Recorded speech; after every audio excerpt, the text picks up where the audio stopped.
La TVT au cœur de l'information.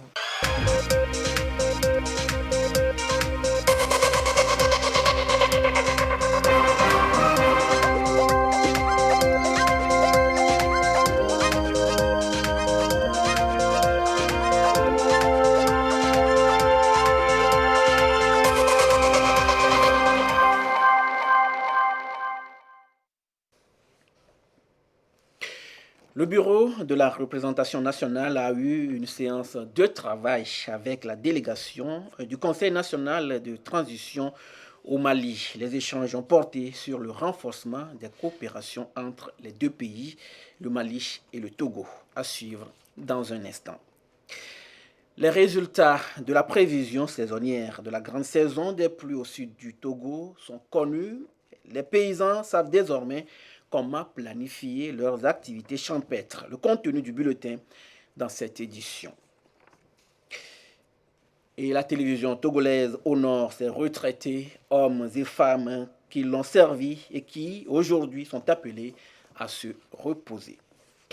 Voilà pour le sommaire. Où que vous soyez, vous êtes en direct sur la télévision togolaise. Bonsoir, bienvenue dans cette édition. Depuis hier, une délégation du Conseil national de transition au Mali séjourne au Togo. C'est dans le contexte d'une visite d'amitié et de contact avec certaines institutions de la République togolaise.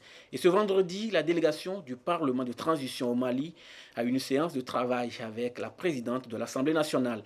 Les membres du bureau de la représentation nationale étaient également présents. Louis Kassi, précision. Le Conseil national de la transition du Mali s'offre sa première sortie dans la sous-région ouest-africaine. Après le Burkina Faso, il pose ses valises au Togo. C'est une visite d'amitié et de travail. La délégation du Conseil a échangé avec la présidente de l'Assemblée nationale et les membres du bureau de la représentation nationale au cours d'une séance de travail. Elle est donc venue s'inspirer du fonctionnement du Parlement togolais, partager les expériences afin de mener à bien sa mission. Le Togo et le Mali partagent les mêmes visions sur de nombreux sujets. Donc, à ce titre, nous avons préféré échanger avec nos collègues parlementaires togolais afin de renforcer la diplomatie parlementaire. Le Conseil national de transition, qui cultive la diplomatie parlementaire, se doit d'activer tous ces réseaux afin d'être au même niveau d'information que les autres assemblées nationales de la sous-région. Nous avons évoqué avec l'honorable présidente de l'Assemblée nationale beaucoup de sujets d'actualité, notamment la gestion de nos concitoyens togolais, maliens. Vous savez que le Togo et le Mali sont du même espace socio-économique. À ce titre, nous devons mutualiser nos idées et nos efforts, vraiment pour donner à nos populations un avenir radieux. En matière de parité hommes et femmes, au sein des institutions de la République, le Togo fait également office de modèle. Le CNT, dans sa composition, a respecté le droit du genre. Voir une honorable présidente à la tête de l'Assemblée nationale togolaise ne peut être pour moi que salutaire. Je profite de cette occasion adressée à toutes les femmes du monde entier à l'occasion du 8 mars, une bonne fête de 8 mars au peuple malien, au peuple togolais. Bien avant cette séance de travail sur le renforcement de la coopération entre les deux institutions et le plan parlementaire, la délégation malienne a été reçue en audience par la chef de la représentation nationale. Le Conseil national de transition est l'Assemblée législative qui remplace l'Assemblée nationale durant cette période de transition au Mali. Les facilités qu'offre aujourd'hui le Togo en termes d'investissement étranger attirent beaucoup d'opérateurs. Certains ont reçu l'aval du pays pour implanter des usines et le ministre des Investissements a jugé opportun d'aller faire le suivi des projets d'investissement en cours. 2 sociétés ont été visitées hier. Dodo Ouari. Dernier réglage avant le lancement des premiers essais de fabrication de la farine de blé. La nouvelle société des moulins modernes du Togo était encore en chantier quand le ministre en charge des investissements s'est rendu sur le site. Sur place, des installations et équipements de production modernes qui en disent long sur ce gros projet industriel que le ministre a eu le privilège de découvrir dans ses différents aspects. D'ici 2 jours, les premières farines seront disponibles. On est là, ça fait 2 ans, on est en pleine création et là on tire vers la fin. Dans ce mois, on compte démarrer. Et on est dans l'industrie, ça fait plus de 20 ans au Togo et on remercie vraiment la visite de Madame la ministre pour son soutien et son dévouement dans tout ce qu'on a entrepris depuis le commencement. Et on a vraiment sollicité Madame la ministre pour nous aider dans la rénovation de la voie qui mène du port à l'usine. La voie est vraiment très impraticable. Les cimenteries du Togo ont un nouveau concurrent. Ce site en plein chantier va abriter Simco Industries, une nouvelle usine de fabrication du ciment. Les travaux sont déjà à 65% de réalisation et les ouvriers travaillent jour et nuit pour mettre sur pied l'usine avant septembre 2021. Elle a une capacité de production de plus de 2 millions de tonnes par an. C'est un projet qui a un coût d'investissement de 65 milliards qui va créer à terme 500 emplois directs et 1000 emplois indirects. Et nous prévoyons accueillir le premier sac le 25 septembre 2021.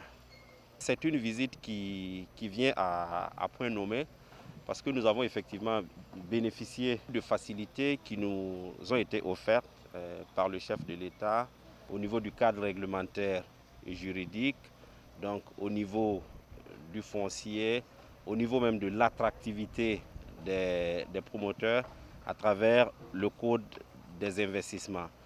Ce sont les résultats de la politique mise en place pour attirer les investisseurs au Togo.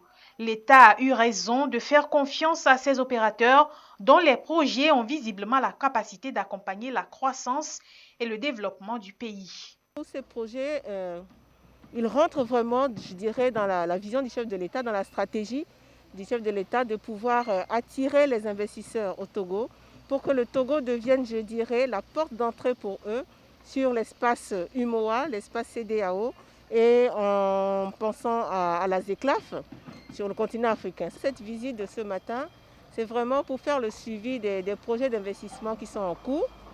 Globalement, je pense que le contact, le feedback que j'ai eu des différents promoteurs est assez positif. Donc ça voudrait dire qu'il faut qu'on continue sur cette lancée-là, qu'on continue à créer un cadre favorable et attractif aux investisseurs pour pouvoir, je dirais, les inciter à installer leurs projets industriels au Togo et corrélativement à créer des emplois. Un environnement favorable aux affaires qui attire les investisseurs. Les entreprises viennent donc de trouver un point d'accès à un vaste marché de la CEDEAO dont le Togo est membre. Les producteurs togolais savent désormais à quoi s'attendre en termes de prévisions saisonnières. Les résultats de la grande saison des pluies au sud de Togo sont rendus publics. La Direction générale de la météorologie a partagé le contenu du bulletin avec les médias. Yatar Atemi était reportage. Le climat est un acteur déterminant de l'économie et du développement. La plupart des secteurs d'activité, agriculture, transport, tourisme, santé et commerce, entre autres, sont météo-sensibles.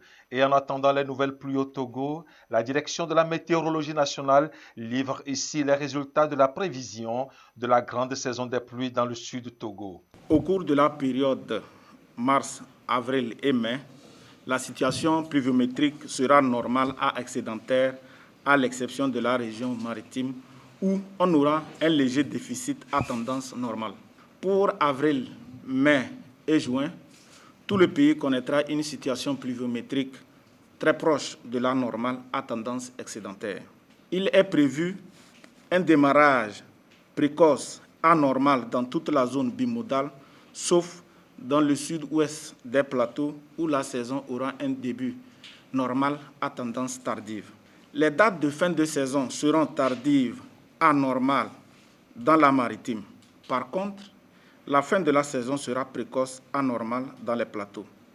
Il est donc attendu pour cette année une saison de pluie normale dans les plateaux et longue dans la maritime. Les séquences sèches seront longues, anormales, que ce soit en début de saison ou vers la fin de la saison, dans toute la zone. Dans le bassin du Mono inférieur au-dessous de 8 degrés latitude nord, les écoulements équivalents à normal sont attendus. Par contre, dans les bassins du lac Togo, les écoulements seront excédentaires. L'information météorologique est essentielle et vitale pour tout secteur d'activité. Face aux prévisions au sud du Togo, les experts rappellent. Il faut promouvoir l'apport de fertilisants et le choix des variétés à haut rendement. Prévenir l'occupation anarchique des zones inondables, en particulier dans les agglomérations urbaines. Accroître la surveillance sur les cours d'eau et lancer les alertes. Il est recommandé de suivre les mises à jour de ces prévisions qui seront faites en fin mars. Ces résultats météorologiques sont obtenus à partir de l'étude de plusieurs aspects de l'atmosphère, masse d'air, front froid et chaud, humidité de l'air, température du lieu et pression atmosphérique. Des prévisions qui impactent les activités agricoles. Dans la région maritime et dans la région des plateaux, on conseille beaucoup les populations de pouvoir choisir les variétés les plus résistantes au stress hydrique, c'est-à-dire aux sécheresses, donc pour pouvoir améliorer les rendements. Dans le nord, bien sûr qu'il y a certaines pluies qui ont commencé, mais ces pluies-là ne sont pas appelées ou bien ces pluies-là ne sont pas destinées pour commencer la culture. Donc pour la grande saison des pluies au niveau du Grand Nord, on va en faire aussi des prévisions saisonnières pour la partie nord et ces prévisions-là seront diffusées fin avril, début mai. Les besoins en données et informations météorologiques deviennent une nécessité pour prévoir et anticiper sur les catastrophes naturelles liées au climat. Pour que le développement communautaire soit inclusif, bénéfique et durable, il doit nécessairement être l'œuvre des communautés elles-mêmes, avec bien sûr l'appui des pouvoirs publics. C'est en tout cas l'avis des experts en gouvernance locale. Au titre des initiatives de grande valeur économique et sociale mises en place par le gouvernement, le projet d'opportunité d'emploi pour les jeunes vulnérables. Et en 2020, plus de 9000 jeunes ont reçu des subventions et sont aujourd'hui des entrepreneurs pleins. Eliagba Nyandao. Lutte contre le chômage au Togo, une priorité du gouvernement qui se traduit de diverses manières. En 2020, 9000 jeunes ont reçu des subventions pour développer leur génie créateur. De jeunes entrepreneurs soutenus à travers le projet d'opportunité d'emploi des jeunes vulnérables, EJV. Le projet a permis de sortir au moins 14 000 jeunes de la précarité, dont 7 000 femmes. Beaucoup sont devenus aujourd'hui patrons de leurs propres entreprises et emploient d'autres jeunes. Là, j'ai démarré mon activité. Ce que j'avais, j'ai augmenté et je suis allé à 2 hectares. Dans les 2 hectares, là, j'ai pu réaliser 1 321 000. C'est dans ça que j'ai enlevé pour payer mon tricycle. Et cette année, je préfère faire 3 hectares. Maintenant, je suis devenu un grand entrepreneur. J'engage les jeunes comme on nous avait engagés aussi, je les paie. Grâce à Anadev, j'ai économisé l'argent et j'ai élargi mon atelier. J'ai les apprentis, j'ai des clients et j'arrive à épargner chaque jour. Le volontariat communautaire est l'une des composantes du projet qui rassemble plus de 200 villages sur l'étendue du territoire. Il a permis à chaque jeune citoyen de travailler pour sa communauté et d'avoir en retour des revenus et une subvention pour la mise en place des activités génératrices de revenus et de bénéficier des formations. Je peux écrire, je peux lire. Quand mes enfants même amènent les cahiers, je peux lire ce qu'ils vont faire à l'école. Je peux faire le calcul dans mon marché. J'ai un cahier dans mon marché. Je sais parler le français un peu. À cause d'Anadeb, on peut lire et écrire. Ça nous permet d'éduquer bien nos enfants. Après avoir vendu les choses, je sais comment dépenser et économiser pour prendre soin de la famille. On m'a formé. Je sais maintenant comment élever les poules, comment suivre leur santé, les soins, comment leur donner la nourriture. Maintenant, c'est facile, on a pu arranger notre piste, c'est facile à vendre notre produit. Et à l'hôpital aussi, si quelqu'un est tombé malade, on peut lui prendre rapidement, amener à l'hôpital aussi, c'est bien changé. J'ai eu compte la naissance et j'ai pu connaître comment on gère l'argent pour améliorer l'affaire. De 2017 à 2020, 14 124 jeunes, dont 58 femmes, ont participé aux travaux à haute intensité de main-d'œuvre TIMO. En 2020, c'est plus de 6 000 jeunes qui ont pris part au TIMO. Le projet d'opportunité d'emploi des jeunes vulnérables concerne 200 villages dans les 5 régions du Togo. Troisième numéro du mercredi de l'entrepreneur pour le compte de l'année 2021. La formation a pour cible les promoteurs des PME, petites et moyennes entreprises. Il s'est agi de leur montrer les stratégies idoines et sur le positionnement marketing à adopter pour offrir des services compétitifs. Marie-Chantal Bobo, Sandra Ziagbe. Les promoteurs des petites et moyennes entreprises se dotent de stratégies de marketing efficaces. À travers ce troisième numéro en webinaire, ces entrepreneurs se forment sur le positionnement marketing adapté à leur entreprise. Ceci pour utiliser les meilleurs critères de positionnement de vente sur le marché en tenant compte des besoins des consommateurs. On ne peut pas adopter un positionnement ex nihilo. Le positionnement doit prendre en compte les besoins des clients afin de nous démarquer de la concurrence. Pour cela, nous devons choisir une position claire, crédible et distinctive afin que notre PME ou notre produit puisse être clairement identifié par le client et qu'il puisse opérer le choix au moment opportun. Une possibilité qu'offre la NPGF pour amener les entreprises à trouver leur place sur le marché si concurrentiel et les accompagner à travers une formation webinaire. Depuis quelques mois, les activités économiques de façon générale connaissent des difficultés conjoncturelles liées notamment à la crise sanitaire. Cette situation impose aux opérateurs économiques de revoir la stratégie de positionnement sur le marché de façon à pouvoir rendre leurs produits beaucoup plus visibles.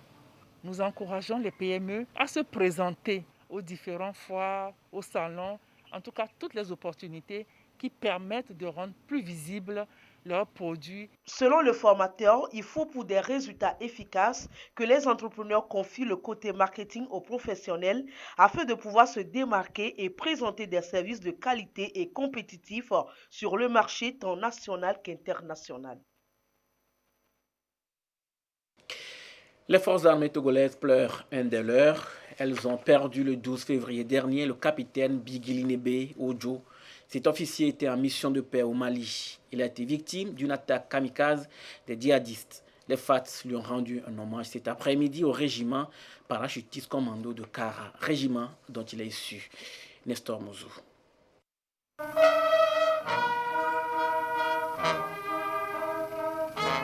Atmosphère chargée d'émotions au RPC, régiment parachutiste commando de Kara. Les forces armées togolaises rendent un hommage à leur frère d'armes, le capitaine David Bignawe Wodjou. Cet officier a perdu la vie à Dakar le 12 février après son évacuation pour des soins suite à l'attaque kamikaze au Mali, à Kirina précisément, attaque qu'a subi le contingent togolais de la MINUSMA. Le capitaine Wodjou a servi avec dévouement sa patrie et les autres nations. Cette cérémonie d'hommage a été l'occasion pour ses compagnons d'armes de revenir sur son parcours. Pendant sa carrière au régiment parachutiste commando, il a été désigné à effectuer avec succès différents stages nécessaires pour un officier de son gabarit servant dans un corps d'élite, à savoir instructeur au technique commando à Kwewa en décembre 2014, chef de groupe de saut à Lomé en mars 2015, cours d'application d'infanterie motorisée en octobre 2015 à Pia, certificat d'aptitude au parachutisme élémentaire en décembre 2019 à Lomé, stage qu'il a réussi avec brio. Le capitaine Wodjo Bigilnabe est un officier discipliné, disponible, qui s'est distingué par son esprit d'équipe et son goût poussé au travail bien fait. Durant la période qu'il a passée dans la mission, il est toujours resté un modèle d'officier et un exemple de soldat de la paix par son efficacité et son dynamisme pour ses collègues officiers et ses subordonnés dont il avait la charge. Le capitaine David Begnebe Wadjo est tombé les armes à la main. Le chef d'état-major général des forces armées togolaises, représentant le président de la République, chef des armées, a qualifié sa disparition de grande perte.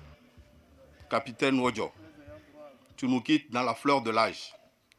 Au moment où tu atteins la maturité au sein de notre institution, c'est une grande perte pour nous, une perte incommensurable. Je te revois encore dans l'exercice de tes fonctions, dans la 2e région militaire, ici même à Kara, et surtout dans les aéronefs, pour les sauts opérationnels que tu aimais tant, plein d'allant, plein de dévouement, toujours apte à servir. Et c'est cette volonté qui a guidé ton action, ton courage, ton abnégation sur le théâtre malien où, étant commandant de compagnie dans le 8e contingent togolais de la mission multidimensionnelle intégrée des Nations Unies pour la stabilisation du Mali, tu étais allé pour une opération de maintien de la paix. Malheureusement, ce fut au détriment de ta vie. Je m'incline sur ton sens élevé du sacrifice. Très chère famille éplorée, nous vous exprimons nos profondes et sincères condoléances et vous demandons d'être fiers de votre fils. Le capitaine Wadjo a été élevé à la dignité de chevalier de l'ordre du Mono.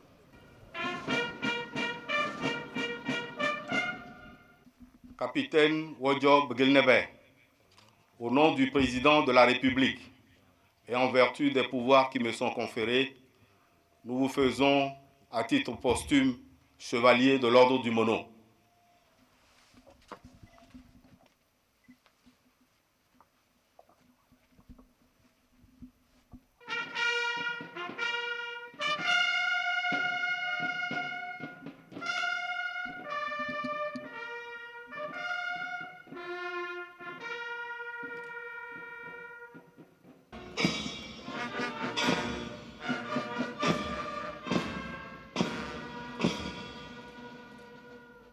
Celui que les forces armées togolaises pleurent aujourd'hui a déjà servi dans l'opération des Nations Unies en Côte d'Ivoire dans le compte du 22e bataillon togolais de l'ONUCI.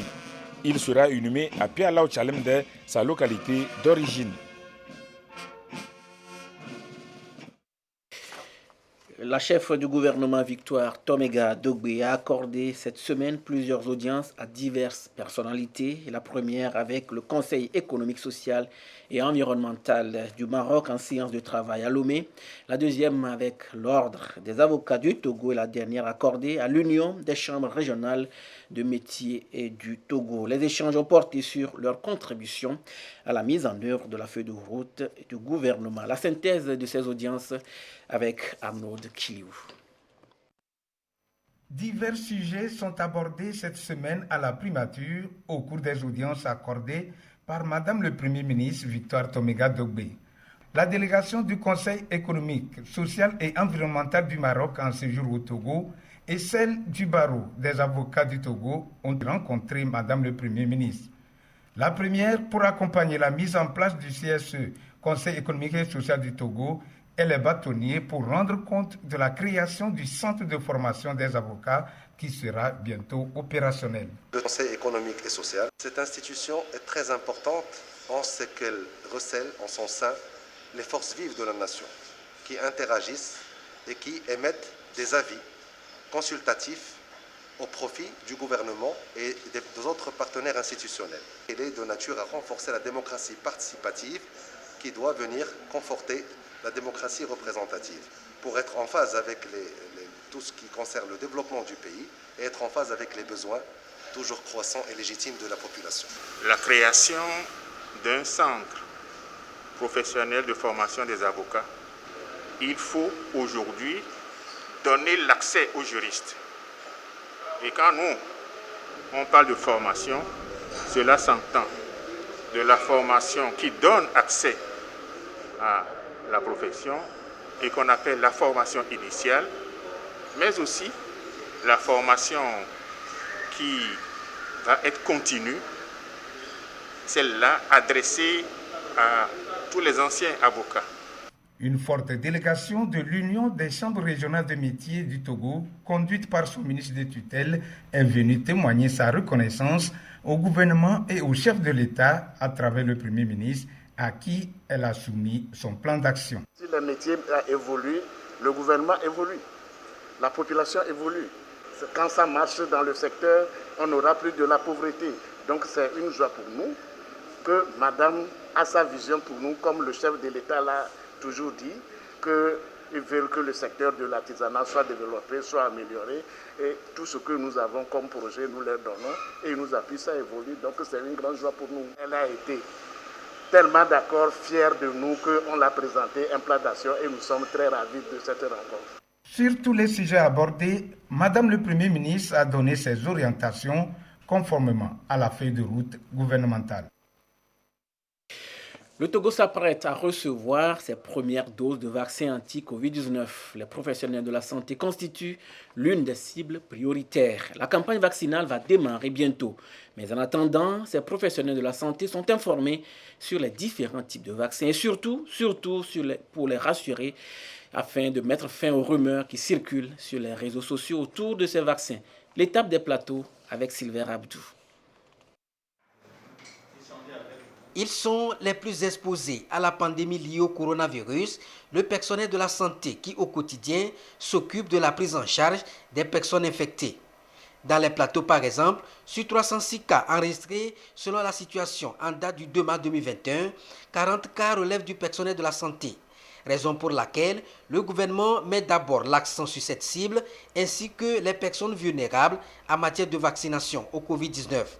Et au moment où l'État togolais s'apprête pour le convoiement de ces vaccins, il faut échanger et discuter sur la nécessité de cette vaccination. D'où cette rencontre de sensibilisation à l'endroit des directeurs préfectoraux de la santé des plateaux, élargie à quelques acteurs de la santé pour permettre à chacun d'être au même niveau d'information et surtout les amener à adhérer à cette initiative. Il n'y a plus de doute, surtout avec l'atelier qu'on a vu aujourd'hui. Beaucoup des doutes se sont dissipés. Donc, en tant que personnel, je suis même impatient de donner l'exemple. En tant que DPS, donner l'exemple aux autres collaborateurs et pourquoi pas inciter la population à se faire vacciner aussi. Nous avons tenu faire cette rencontre pour leur expliquer davantage sur la vaccination et pour susciter leur engagement, leur adhésion pour cette vaccination et puis pour dissiper également certaines rumeurs sur la vaccination. L'ambition à travers cette campagne de sensibilisation, selon le conseil scientifique, c'est de mettre fin aux hésitations vaccinales afin de lutter efficacement contre cette pandémie destinée à briser davantage les chaînes de contamination.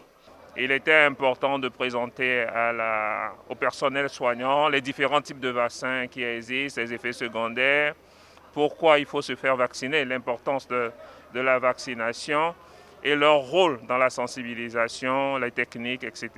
C'était un moment de partage, d'échange sur le vaccin, sur les bienfaits du vaccin, parce que ces vaccins vont nous permettre d'éviter la survenue notamment de formes graves de la maladie et très probablement de réduire la transmission contre la Covid-19. Des explications ont été donc fournies aux professionnels de la santé sur la nécessité de se faire vacciner, une vaccination pour mieux se protéger contre les formes graves de la maladie, mais aussi protéger les autres. C'est aussi un moyen pour briser les chaînes de contamination et de transmission du virus. Grâce au dispositif COVAX, l'Afrique reçoit ses premières doses de vaccins, majoritairement l'AstraZeneca. Après le Ghana et la Côte d'Ivoire, d'autres pays ont bénéficié de leurs doses. La plupart de ces pays ont déjà commencé par vacciner leur population pour rompre la chaîne de contamination du virus. Un reportage de nos confrères de France 24. Il est la première personne à se faire vacciner dans le cadre du dispositif COVAX. Le président ghanéen Nana Akufo-Addo a reçu lundi l'injection du vaccin AstraZeneca.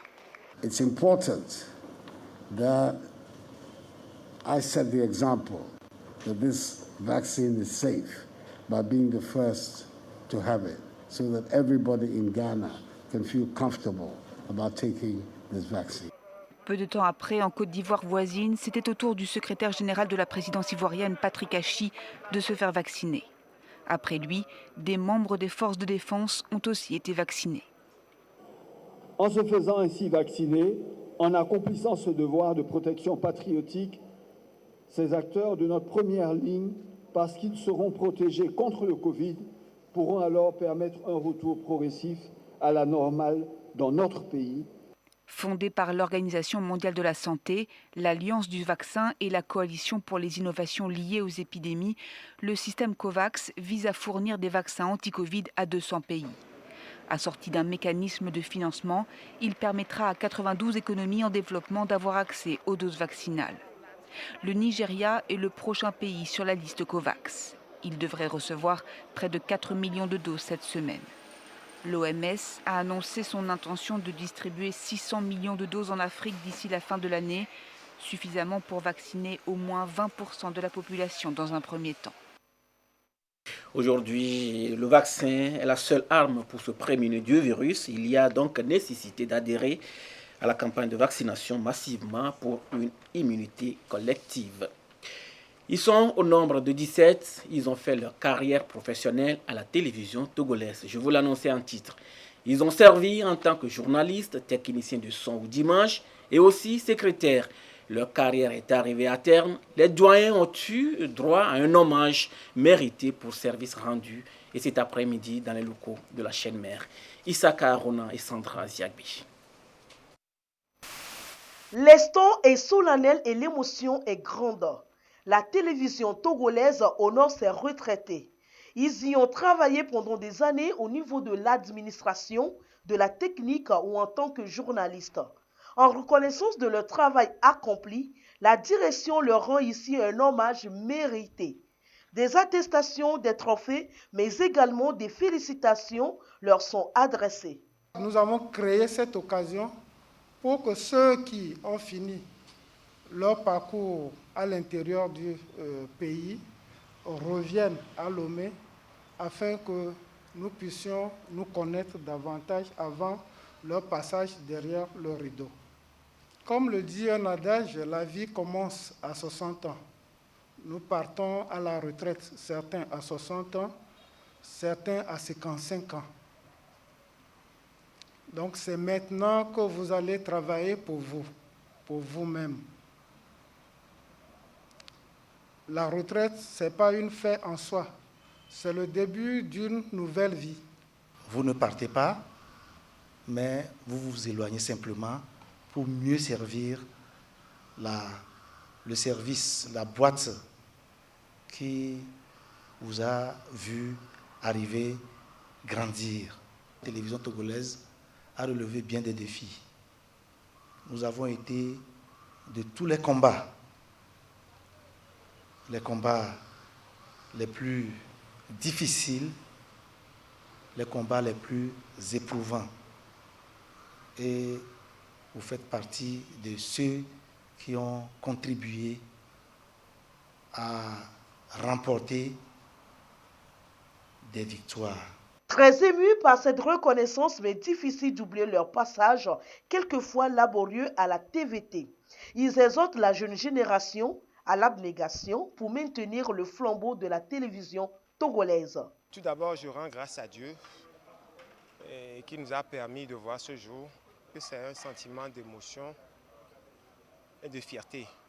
Parce que travailler dans l'administration publique et jusqu'à être admis à la retraite, ce n'est pas donné à n'importe qui. Le parcours, j'allais dire, ça n'a pas été facile, mais avec beaucoup de persévérance, nous y sommes arrivés. À nos jeunes frères qui sont encore en fonction, nous leur demandons beaucoup de courage, parce que ce n'est pas facile. Et beaucoup de courage, ils n'ont qu'à s'appliquer. En tout cas, je sais que la relève est assurée. Je suis satisfaite de tout ce qui est organisé en notre honneur.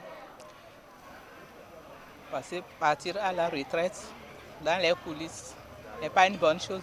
Donc l'initiative du directeur est vraiment appréciable et nous ne faisons que le remercier et lui souhaiter une longue vie que cette initiative soit perpétuelle. Instituée depuis 2019 par la direction, la cérémonie d'hommage aux retraités est rentrée dans les habitudes. Elle reste un cas de retrouvailles pour le personnel. Les joints passent donc la main aux jeunes qui ont l'obligation de résultat.